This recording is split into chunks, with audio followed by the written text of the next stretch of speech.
말씀을 통해서 지난주에 이어서 지난주 여러분 설교 말씀 들은 게 기억나시나요? 제목은 로마서 8장 말씀을 가지고 저주에서 축복이라는 제목을 여러분들에게 설교를 했습니다. 오늘은 저주에서 축복으로 인생을 바꾼 사람의 이야기를 하려고 합니다. 그 사람은 다윗입니다. 다윗, 그 사람은 하나님 앞에서 저주에서 축복으로 바꿨던 그런 인생이 됩니다. 한번 저와 여러분들이 제가 왕같은 제사장, 하나님의 나라 거룩한 백성이라고 우리들은 축복받는 신분으로 바꿔주셨다고 말씀을 드렸습니다.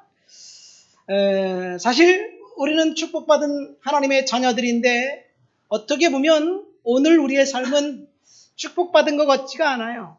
힘들어요. 어려워요. 고난 가운데 있습니다. 고통 가운데 있습니다. 어떻게 설명해야 되나요? 왕자와 거지의 비유를 들어 설명했습니다. 우리의 신분은 왕자이나 지금은 거지처럼 힘든 상황을 지낼 수도 있습니다. 그래서 이 로마서 8장에 보면 축복받은 백성이지만 고난 가운데 있어요. 그래서 사도 바울이 이렇게 고백합니다. 누가 능히 하나님의 택하신 자들을 고발하리요. 지금 사탄이 고발하고 있다는 이야기예요. 참수하고 있다는 이야기예요. 그래도 상관이 없습니다. 그 구절 끝에 바울은 이렇게 고백합니다. 우리를 하나님이 의롭다고 선언하셨다. 아직도 우리는 의롭다고 하나님 앞에 선언받았고 축복된 사람들이지만 그래도 힘듭니다. 그래서 누가 정죄하리요? 이렇게 다시 바울이 고백합니다. 사탄이 성도들을 정죄합니다. 그런데 그 구절 끝에는 예수 그리스도, 하나님 우편에서 살아계신 예수 그리스도가 저와 여러분들을 위해서 중보하고 계시다 이야기하고 있습니다. 여러분, 여전히 우리는 하나님 앞에 축복받은 백성이지만 이 땅을 살아가는 동안 힘들고 어려운 상황을 겪기도 합니다. 이런 상황 속에서 약속을 붙들고 살아갔던 한 사람 다윗의 이야기를 통해서 오늘 은혜 받게 될 것입니다. 다윗, 대단히 훌륭한 사람이죠. 그렇죠? 근데 그의 출생은 비참했다는 사실을 아십니까? 세상의 모든 역사는 영웅들의 이야기는 출생부터 남다르다고 생각을 하고 표현을 그렇게 합니다. 옛날에 대조영이라는 드라마가 있었는데 첫 방송에 이 중국 국내성인가에 거기서 어떤 한 여인이 아이를 낳는데 정말 위대한 영웅이 태어날 수 있을 만큼 그런 어떤 극적으로 아이가 태어나더라고요. 그렇죠. 위대한 영웅들은 다 그렇게 출생부터 남달랐습니다. 예수님도 그랬죠. 그런데 다윗은 정반대입니다. 어떤 학자는 다윗이 사생아였다라고 이야기하기도 합니다. 그 이유는 다윗이 그 아버지 집에서 인정받지 못했던 막내 찌질이었기 때문에 그래요. 사무엘 선지자가 기름 뿔병을 들고 이새의 집에 찾아왔습니다. 그래서 이새를 만납니다. 네 아들 중 한 명을 내가 왕으로 삼겠다. 기름 부어 하나님 왕으로 삼겠다. 이렇게 이야기하니까 아버지가 아들을 다 불러들여요. 누구만 빼고? 막내 아들 다윗만 빼고 7명의 아들을 다 불러드립니다. 여러분이 아버지라면 그렇게 할까요? 우리 집에 경사가 났는데 내 아들 중에 형제들 중에 한 명이 왕이 될 텐데 야 모두 와서 축복해주고 축하하자. 그리고 불러야 되지 않을까요? 그런데 그 아버지는 7명의 아들은 불러내고 다윗은 양치는 그곳에 너는 왕이 될 자격도 없고 너는 기름 부음 받을 그런 순번도 아니니까 너는 아예 오지도 말아라. 그렇게 했어요. 그러니까 다윗은 선지자 사무엘 앞에서 내세우기가 좀 쑥스럽고 껄끄러운 떳떳지 못한 감추고 싶은 아들이 아니었을까 생각됩니다. 두 번째는 다윗이 그 많은 시편을 쓰고 그 많은 기록들이 있는데 어머니에 대한 이야기는 딱 한 번 나와요. 성경에 보면요, 모든 왕들의 이야기는 그 왕들의 어머니는 누구고 그 어머니는 누구누구의 딸이다, 이렇게 언급합니다. 그러니까 엄마 얘기를 반드시 해요. 근데 다윗은 엄마 얘기가 안 나옵니다. 엄마 얘기가 딱 한 번 나오는데 뭐라고 다윗이 그렇게 엄마 얘기를 하냐면, 밧세바와 간음죄를 저지르고 난 다음에 회개하면서 다윗이 이렇게 고백합니다. 내가 죄악 중에서 출생하였으며 어머니가 죄 중에서 나를 잉태하였나이다. 그렇게 고백을 해요. 그러니까 진짜 엄마가 죄 중에서 잉태했는지 모르겠지만 다윗이 그렇게 고백합니다. 시편 27편 10절에는 다윗이 이렇게 고백합니다. 내 부모는 나를 버렸으나 여호와는 나를 영접하시리이다. 그러니까 다윗이 요 외에는 직계가족에 대한 언급이 없습니다. 비참한 출신입니다. 인생의 첫 단추는 비참했고 저주였습니다. 그런데 그가 놀라운 축복의 사람으로 바뀐 이유가 오늘 본문에 보면 세 가지로 나옵니다. 우리가 읽은 본문, 사실은 사무엘하 22장은 다윗 인생의 말년의 이야기예요. 사무엘하 22장 다윗이 마지막 천국 가기 바로 직전에 자신의 인생을 회상하면서 하나님 앞에 찬양하고 하나님 앞에 기도한 내용이에요. 이 시편, 이 사무엘하 22장은 시편 18편하고 내용이 거의 비슷합니다. 자, 이런 비참한 출생의 다윗인데 사실 구약 성경에서 다윗은 어떻게 보면 중심 인물이에요. 분량으로 볼 때. 아브라함은 창세기 12장부터 25장까지 16장에 걸쳐서 기록됩니다. 14장이 14장이네요. 근데 다윗 이야기는요, 사무엘상 16장부터 시작해가지고 사무엘상 끝나는 때까지, 사무엘하 1장부터 끝나는 때까지, 그 다음에 열왕기상 1장, 2장까지 다윗의 이야기가 기록되어 있어요. 그러니까 다윗의 이야기는 그렇게 사무엘상부터 열왕기상 2장까지 42장에 걸쳐서 기록됩니다. 그뿐이 아니에요. 역대상 11장부터 역대상 끝장까지 또 다윗의 이야기가 기록됩니다. 전체적으로 볼 때 다윗의 이야기는 61장에 기록되어 있어요. 다윗만큼 많이 언급된 사람이 없습니다. 비참한 출신의 어린아이를 하나님이 그토록 놀랍게 축복하신 이유는 하나님 앞에 뭔가 인정받은 것이 있기 때문이 아니었는가 생각됩니다. 하나님께서 다윗을 저주에서 축복된 인생으로 바꿔주셨습니다. 이것은 다윗의 인생 이야기가 아니라 바로 저와 여러분들의 이야기가 되어야 될 줄을 믿습니다. 다윗을 저주에서 축복으로 바꿔준 세 가지 이유, 그 세 가지 이유처럼 우리가 인생을 그렇게 살아간다면 저와 여러분들의 인생도 하나님이 바꿔주실 줄 믿습니다.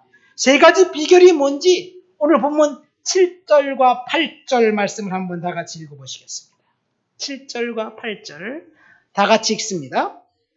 내가 환난 중에서 여호와께 아뢰며 나의 하나님께 아뢰었더니 그가 그의 성전에서 내 소리를 들으시며 나의 부르짖음이 그의 귀에 들렸도다. 이에 땅이 진동하고 떨며 하늘의 기초가 요동하고 흔들렸으니 그의 진노로 말미암음이로다. 아멘. 여기 보면 다윗이 고통스러운 시간을 보내고 있을 때 내가 환난 중에서 환난의 시간에 다윗은 하나님께 아뢰고 하나님께 기도하고 성전에 찾아가서 하나님을 예배했다는 이야기입니다. 우리가 읽은 본문 1절부터 보면 다윗의 신앙 고백에 대한 이야기가 나옵니다. 다윗이 하나님을 고백합니다. 뭐라고 고백하느냐? 여호와는 나의 반석이시오, 나의 요새시오, 나의 산성이시오, 나를 건지시는 자시오, 구원자시라. 그렇게 고백을 합니다. 강력한 하나님에 대한 믿음의 고백을 다윗은 하고 있어요. 하나님 앞에 그렇게 강력한 믿음의 고백을 하고 있음에도 불구하고 다윗의 인생은 힘들고 어렵고 역경과 고난 가운데 있었습니다. 역경과 고난 가운데 있을 때 다윗이 이렇게 고백합니다. 내가 하나님께 환난 중에 아래고 아래였더니. 무슨 말이에요? 하나님 앞에 고난 가운데 있을 때 계속해서 기도했다는 이야기입니다. 믿음의 고백을 하면서 힘든 상황 가운데 있을 때 그 상황을 하나님께 맡겼고 성소를 찾아가서 하나님 앞에 예배했어요. 결국 하나님께서 성소에서 나의 기도를 들어주셨고 응답해 주셨다는 고백입니다. 17절, 18절 말씀을 읽어볼까요? 17절, 18절은 하나님 앞에 기도했더니 응답되었다는 내용입니다. 그가 위에서 손을 내미사 나를 붙드시며 많은 불에서 나를 건져내셨도다. 나를 강한 원수와 미워하는 자에게서 건져주셨으며 그들이 나보다 강했기 때문이로다. 하나님 앞에 기도했더니 결국 하나님이 응답해 주셨고 건져주셨다는 고백. 이 고백은 저와 여러분들의 고백이 되어야 될 줄 믿습니다. 답답하고 힘들고 어렵고 고난 가운데 저와 여러분들이 있을 때 다윗처럼 우리는 믿음으로 이겨야 될 줄 믿습니다. 하나님은 저와 여러분들의 상황을 다 알고 계십니다. 믿습니까? 중요한 것은 하나님께서 허락하신 시간 동안 우리가 인내하고 믿음으로 기다리면서 기도하고 예배하는 것, 그것이 저주를 축복으로 바꿀 수 있었던 첫 번째 이유입니다. 강력한 믿음을 갖고 있었던 다윗이 이렇게 고백합니다. 5절 말씀 보니까 사망의 물결이 나를 애우고 불의의 창수가 나를 두렵게 하였으며 6절 말씀에 보면 스올의 줄이 나를 두르고 사망의 올무가 내게 이르렀도다. 여러분, 스올의 줄은 지옥을 경험했다는 이야기예요.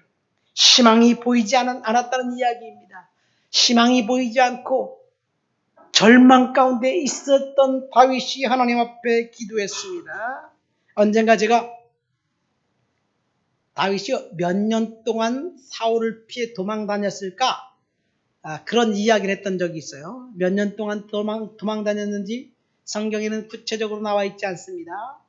그러나 성경을 통해서 보면 유추할 수 있어요. 다윗이 30살에 왕이 되었습니다. 30살에 왕이 되었어요. 그러면 언제부터 다윗이 사울을 피해 도망 다녔느냐? 골리앗을 죽이고 난 다음부터예요.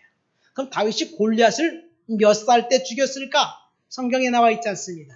그러나 사무엘상 17장 엘라 골짜기 전투에서 그 골리앗과의 대적하는 전투에서 다윗의 형들 3명이 병사로 차출돼서 가요. 병사로 차출돼서. 형들 3명이 첫 번째, 두 번째, 세 번째 형은 병사로 가고 네 번째 형부터는 나이가 병사로 나갈 나이가 안 된 것 같아요. 그러니까 병사로 차출돼 나갈 수 있는 최소 연령이 18살이라고 보면요. 그 외에도 다윗에게는 아직 군대에 가지 않은 4명의 형이 더 남아있어요. 4명의 형. 쭈르륵 다 10년생이라고 해도 다윗의 나이는 13살입니다. 막내니까, 8째 아들이니까. 그렇잖아요. 그럼 13살 아이가 골리앗을 죽였을까? 아예 너무한다. 그럼 2살은 더 쓰자. 2살 더 써. 그럼 15살이라고 생각하면요. 15년 동안 도망 다닌 거예요. 정말 오랫동안 도망 다니지 않았어요? 그런데요. 15년 동안 짧게는 길게 보면 18년, 더 짧게 보면 12년. 모르겠습니다. 몇 년 도망 다녔는지 모르겠어요. 그런데 이 다윗이 사울 왕을 피해 도망 다닐 때 그때 다윗은 정말 비참했습니다. 사무엘상 18장부터 20장까지는 다윗을 6번이나 죽이려고 합니다. 그 이유는 군대를 동원해서 추격을 합니다. 어쨌든 이런 힘든 시기 다윗은 하나님 앞에 기도하고 예배했다는 것이 저와 여러분들에게 은혜가 됩니다. 믿습니까? 하나님 앞에 예배하고 기도하는 저와 여러분들을 하나님께서 간섭하시고 불러주시고 거기서 이길 수 있는 힘을 주실 줄을 믿습니다. 오늘 본문에 보면 그가 그의 성전에서 내 소리를 들었나이다 그랬어요. 하나님이 성전에서 들으셨어요. 다윗은 그러니까 기도하고 날마다 성전을 사모했습니다. 하나님 앞에 열심히 부르짖었어요. 얼마나 성전을 사모했는지 결국 다윗은 하나님 앞에 성전을 건축해서 봉헌해야 되겠다는 그런 마음도 갖게 됩니다. 그러니까 이 열정적인 기도, 온전한 예배가 하나님 앞에서 저주를 축복으로 바꿀 수 있는 첫 번째 비결입니다. 믿습니까? 여러분, 예배를 무시하지 마시기를 예수님의 이름으로 축원드립니다. 예배가 축복이에요. 우리 다 같이 옆 사람하고 이야기할까요? 예배가 축복입니다. 예배가 축복입니다. 아멘. 예배가 축복이에요. 그래서 예배 자리를 우리가 사모해야 돼요. 근데 오늘날 예배가 멸시당하고 있어. 예배에 모여지지가 않아요. 더 재미있는 일이 많이 있어서 그런지 모르겠어요. 세상에서 재미있는 일보다 축복된 일들이 있다면 그곳에 우리가 발벗고 나가야 되지 않겠어요? 열심히 기도합시다. 다윗이 기도한 것은 보면 영어로 보면 cry out이에요. cry out. 부르짖고 절규했다는 이야기. 얼마나 고통스러웠으면 cry out 했을까요? 절규했을까요? 저와 여러분들이 하나님 앞에 그렇게 절규하면서 기도한다면 응답 못 받을 것이 없을 것 같아요.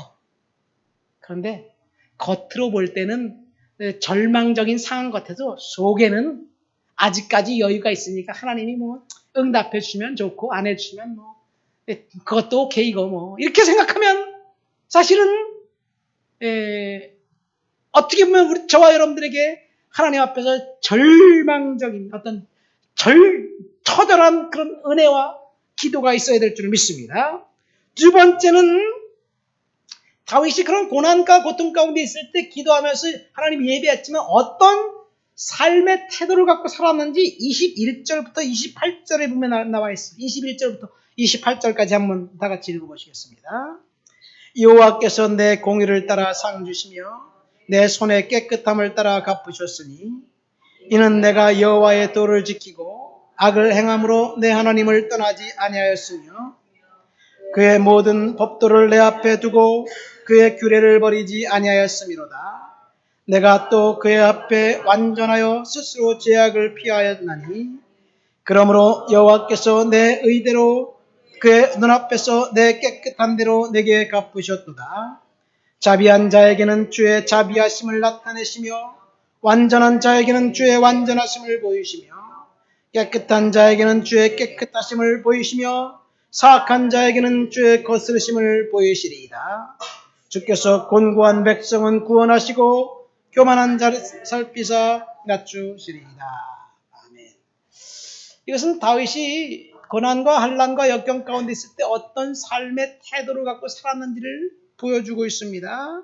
이 구절의 핵심은 깨끗함이라는 단어와 법도와 규례라는 단어입니다. 다시 말해서 다윗은 하나님의 말씀으로 정결하고 깨끗하고 거룩하게 살기를 갈망했다는 이야기입니다. 이것이 다윗이 저주를 축복으로 바꾼 두 번째 비결입니다. 다윗은 하나님의 말씀, 온전히 하나님의 말씀을 붙들고 그 말씀대로 살았어요. 세상을 바꾸는 것은 말씀의 힘입니다. 세상을 바꾸는 것은 사실은 정치와 정책으로 바꿔지지 않아요. 제가 2주 전에 이 세상 나라가 어떤 나라인지 말씀드렸던 기억이 납니다. 이 세상 나라는요, 거룩한 천국이 결코 될 수가 없습니다. 왜 그러냐? 사탄이 이 세상에 공중권세 잡은 사탄이 이 세상에서 왕노릇하고 있기 때문에 그래요.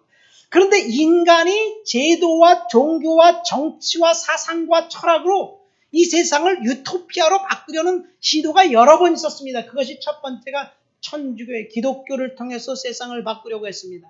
그런데 1500년 동안 사실은 이 기독교 왕국, 유럽은 기독교 왕국이었잖아요. 그것을 갖다 크리스천덤이라고 합니다. 왕국, 킹덤이 아니라 크리스천덤이에요. 크리스천덤 운동은 처절하게 실패했습니다. 무너졌습니다.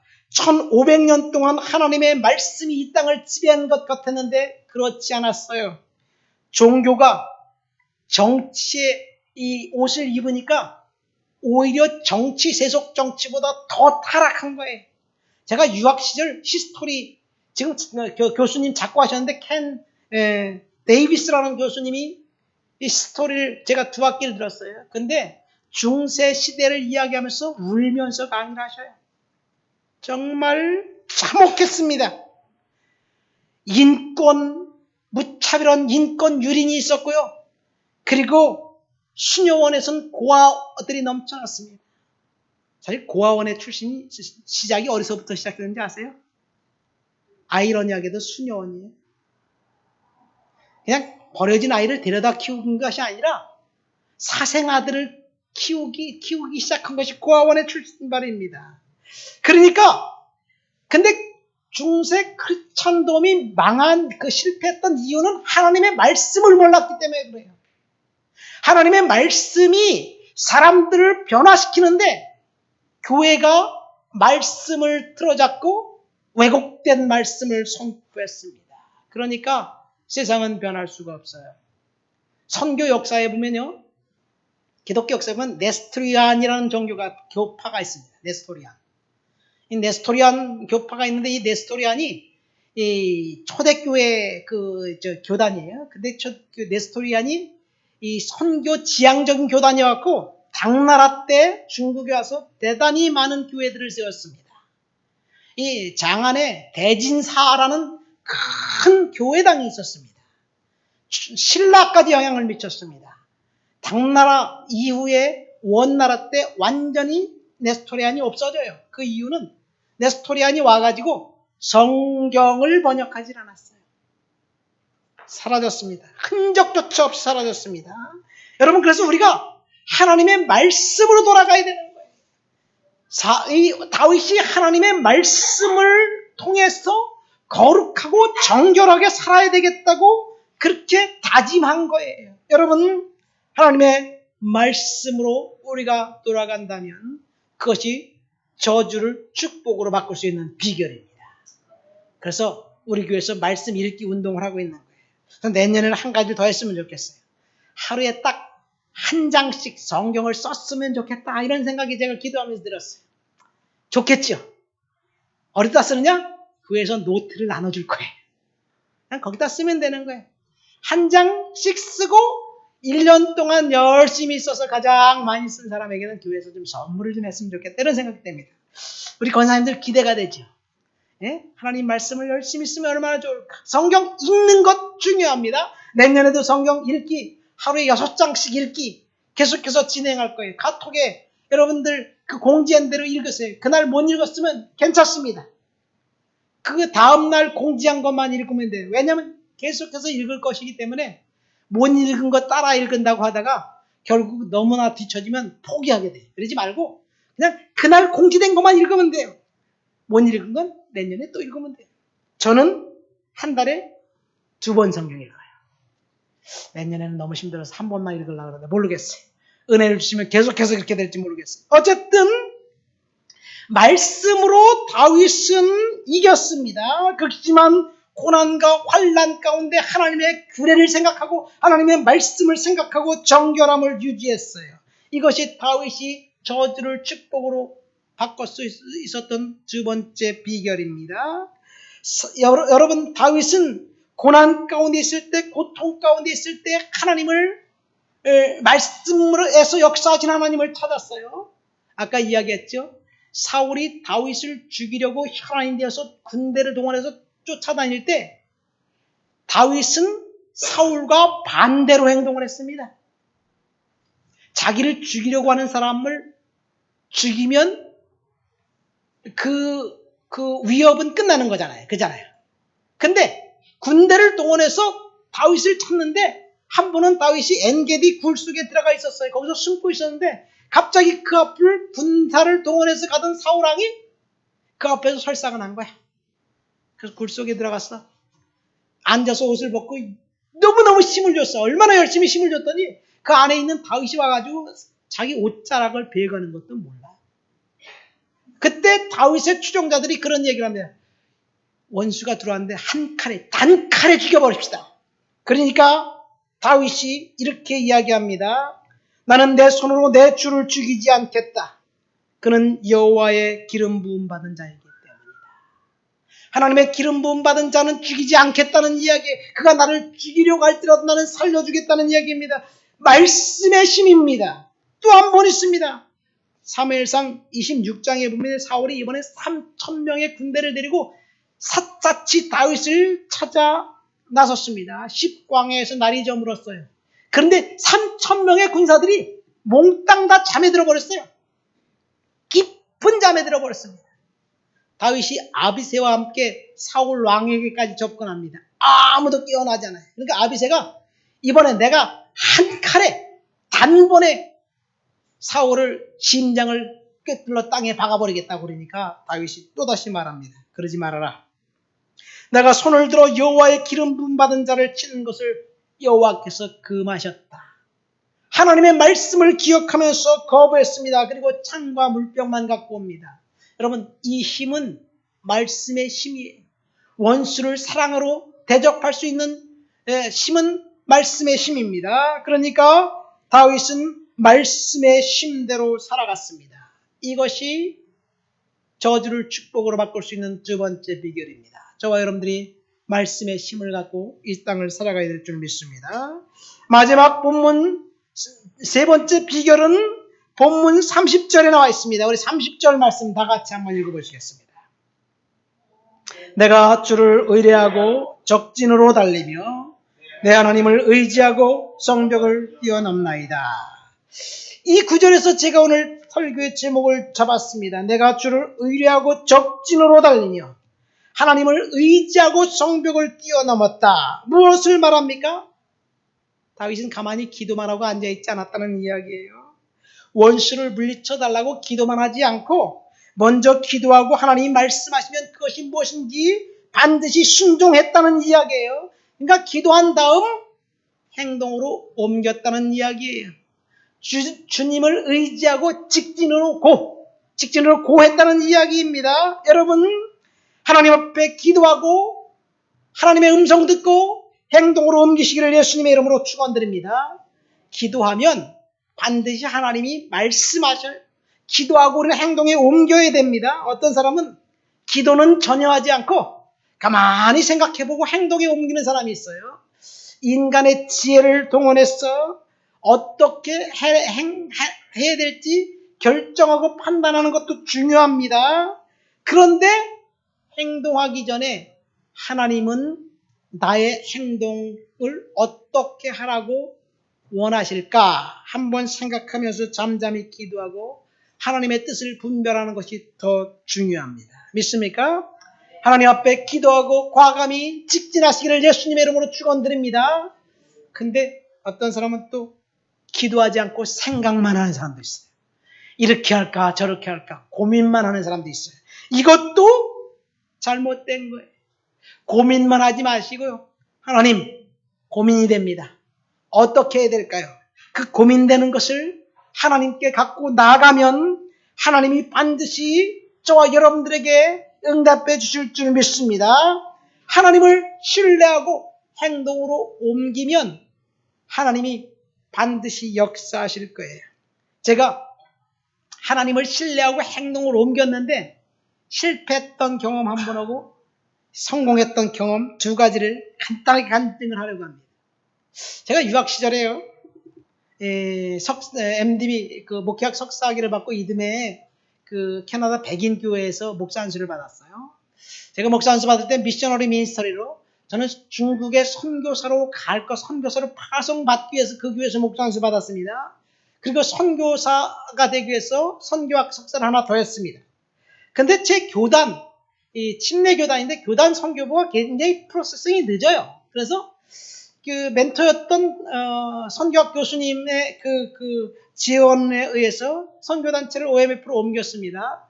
그러면서 캐나다에서 좀 더 살아야만 돼요. 근데 이제 모든 것을 과정을 졸업하고 살아야 되는데 때마침 밴쿠버에서 한 5시간 정도 있는 조그만 도시 한인교회 담임 목사가 비었다는 그런 그 담임 목사를 찾는다는 그런 소식을 들으면서 그 교회 임시 당회장이 저를 추천했어요. 임시당회장이 저를 추천해서 서류를 접수해가지고 이것이 하나님 뜻인가 보다. 그러니까 어플라이를 하기로 했습니다. 그러니까 내가 거기 그럼 가고 싶다. 그런 마음을 들며 서류를 접수했어요. 근데 정말 많이 기도했습니다. 기도하다 이런 생각이 드는 거예요. 하나님이 결단을 원하시나 보다. 그래서 내가 집을 이사 가야 되겠다. 그래서 집주인에게 내가 언제 이사 가겠습니다. 그리고 노티스를 줬어요. 왜? 나는 그곳으로 담임 목사로 갈 거니까. 이런 생각을 하고 노티스 줬는데 가만히 생각, 상황은 제가 그 교회를 가야 돼요. 그 교회 임시 당회장이 나를 추천했고 그 교회 담임 목사가 관두는데 좀 불미스러운 일 때문에 관둬요. 근데 그분이 저와 같이 공부했던 학우였고 그러니까 제가 가는 것은 당연한 것 같아요. 근데 시간이 조금 지나서 갑자기 마음의 평안이 사라진 거예요. 마음의 평안이 사라졌어. 기쁨이 없습니다. 그래서 결국은 제가 그 교회 가는 것을 포기하고 최종 서류를 접수하지 않았어요. 가지 못했습니다. 그때 저는 제 마음의 강력한 욕구는 나는 이민해서 거기서 살고 싶다 이런 생각을 더 많이 했던 것 같아요. 그러나 주님의 뜻은 그것이 아닌 것이 나중에 이제 알게 되었습니다. 그래서 제가 그 이후에 아이들과 함께 YM 가서 DTS 6개월간 훈련 마치고 귀국했습니다. 기도하면서 마음의 소망을 담고 강력히 기도하는 것 좋지만 하나님이 거기서 무엇을 원하느냐 이것을 기도하고 들어야 되는데 내 생각만 하나님 앞에 고백한 거예요. 이렇게 해달라고. 여러분 이것이 실수였습니다. 두 번째 간증은요. 그 이후에 제가 이제 먹고 살아야 되잖아요. 그래서 카펜터 목수 일을 했어요. 목수 보조로 이 글렌이라는 친구가 그 아까 얘기했던 닥터 번 미들턴 그 교수님 아들이에요. 아들이 목수로 있는데 교수님이 저를 소개해서 야, 내 아들하고 좀 너 좀 가서 일 좀 해라. 그랬고 그 글렌이 저를 데리고 다니면서 2달 동안 정말 목수 기술을 많이 배웠어요. 근데 내가 일하러 가는 곳이 자동차로 1시간 거리가 돼요. 매일 1시간 거리를 출근하니까 좀 힘들기도 하고 그 집을 이사 가야 되기도 하니까 회사 근처인 리치몬드, 우리 지금 아이들이 살고 있는 곳이에요. 그곳으로 이사 가기로 결정하고 이사를 딱 갔어요. 근데 이사 가는 날 제가 그 회사에서 해고당했어요. 왜 해고당했냐면 이제 겨울이 되니까 이 건축 일은 없으니까 사장님이 뭐라고 얘기했냐면 야, 너 일감이 없으니까 내년 3월 달에 너를 다시 고용할게.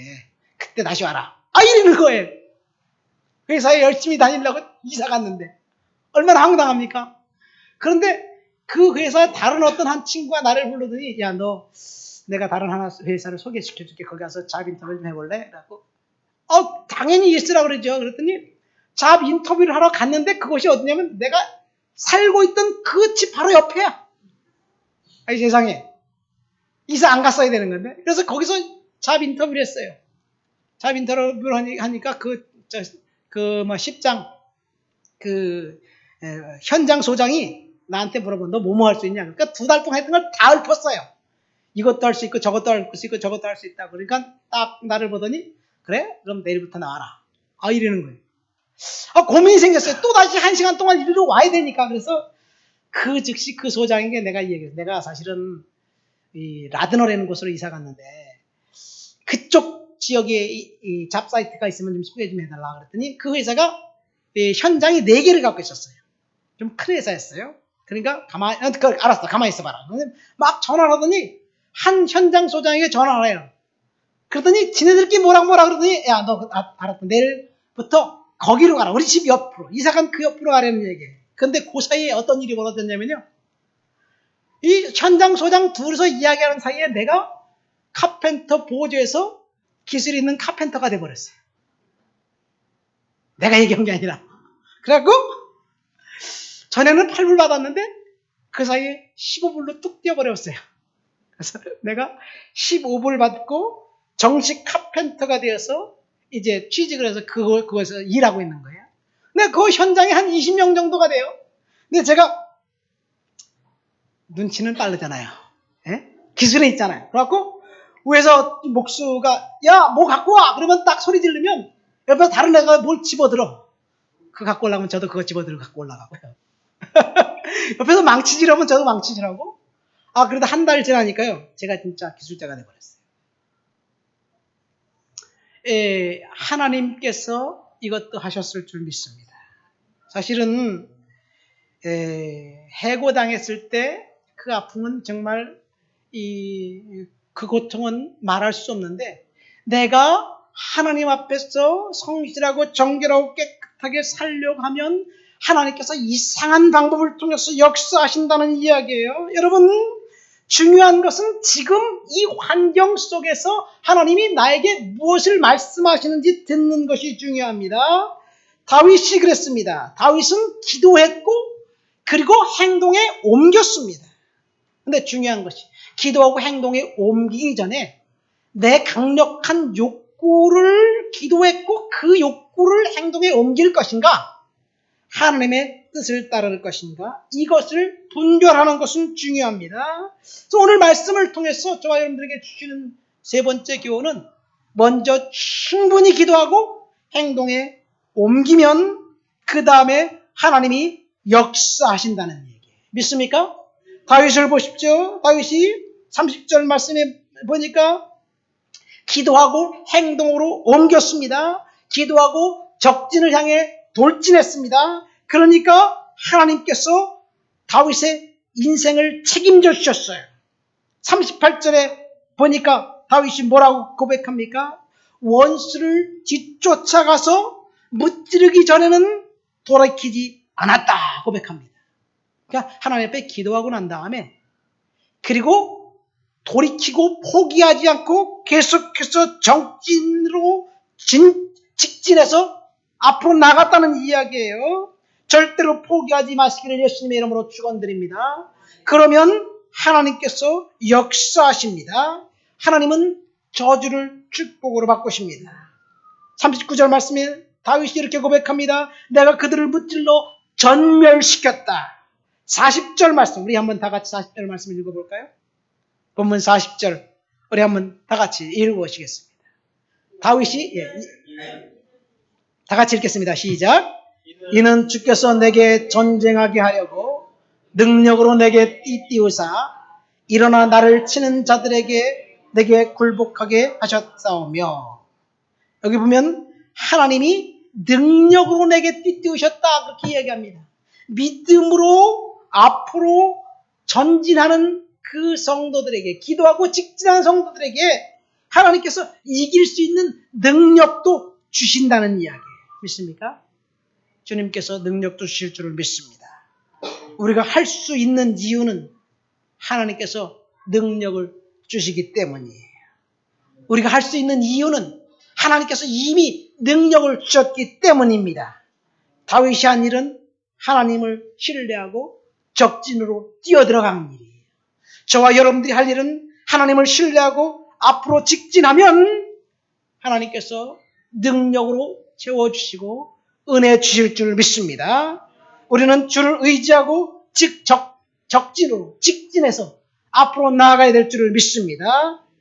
누가 주를 의지하고 적진으로 달려갔습니까? 다윗입니다. 하나님이 다윗을 책임져 주셨습니다. 누가 주를 의지하고 직진으로 고하렵니까? 저와 여러분들입니다. 믿습니까? 저와 여러분들이 하나님을 의지하고 직진으로 고하면 하나님이 응답해 주시고 책임져 주십니다. 그럼에도 불구하고 지금 여기 설교 듣는 저와 여러분들 중에 여전히 힘든 상황 가운데 있는 성도들이 있어요. 믿음으로 하나님 앞에 기도하고 예배로 승리하시기를 예수님의 이름으로 축원드립니다. 다윗처럼 말씀으로 돌아가 정결함과 거룩함을 다시 한번 생각하면서 우리의 모습을 점검해야 될 줄 믿습니다. 다윗처럼 기도하고 예배 자리에 나갈 때, 하나님을 신뢰하고 직진할 때 하나님께서 응답해 주시고 책임져 주시고 능력을 주실 것입니다. 다 같이 말씀을 생각하면서 통성으로 기도합니다.